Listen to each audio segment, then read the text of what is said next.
মাননীয় বিরোধী দলের নেতা, বলুন আপনি। মাননীয় স্পিকার, আপনাকে ধন্যবাদ।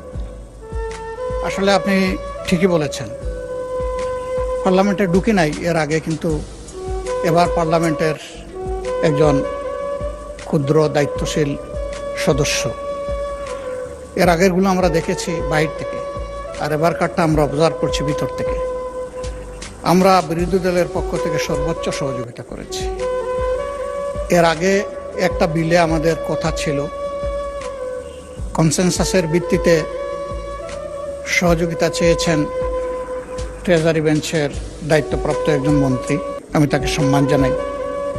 এরপরের বিলে কিন্তু আমরা সহযোগিতা করেছি, এরপরেও সহযোগিতা করেছি। আমাদের আপত্তি ছিল যে টেবিলের উপরে এইমাত্র আসছে, আমরা কিছুই দেখতে পারি নাই।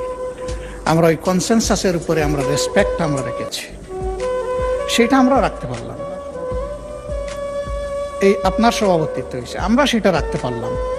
কিন্তু আমাদের একটা ন্যায্য এই দাবি, যেটার সাথে সবার ব্যক্তিগত আবেগ, চিন্তা এবং কন্ট্রিবিউশন, স্যাক্রিফাইস জড়িত, সেটা একটু সরকারি দল পারেন না একটু রিভিউ করতে? তারা একটু মন বড় করে বলতে পারেন, ঠিক আছে, এজ ইট ইজ আমরা এখন পাস করে নিলাম, ভবিষ্যতে অধিকতর সংশোধন দরকার মনে করলে আবার আমরা বিলেন সেটা পারি। কিন্তু না না, আপনারা তো পাশ করেছেন সংশোধনী সহ। মাননীয় স্পিকার, এটা কি সংশোধনী সহ পাশ হয়েছে নাকি সংশোধনী ছাড়া পাশ হয়েছে?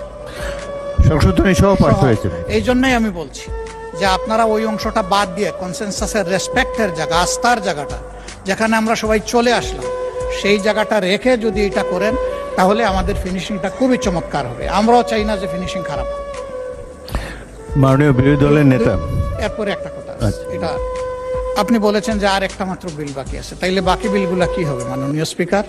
যেটা কার্য উপদেষ্টা পরিষদের সিদ্ধান্ত হলো যে সবগুলো এখানে আসবে, এর মাঝে বিশেষ পাবে পুলিশ সংস্কার কমিশন, গুম কমিশন, এরপরে তামাকের উপরে একটা আছে, দুদক আছে।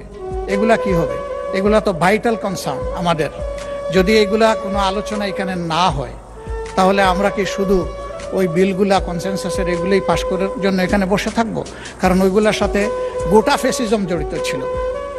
সেই ফ্যাসিজমের রুটগুলা যদি রেখে আমরা এখান থেকে বিদায় নেই, তাহলে আমরা আমাদের দায়িত্ব, বিবেক এবং জনগণের কাছে আমরা দায়বদ্ধ হয়ে যাব।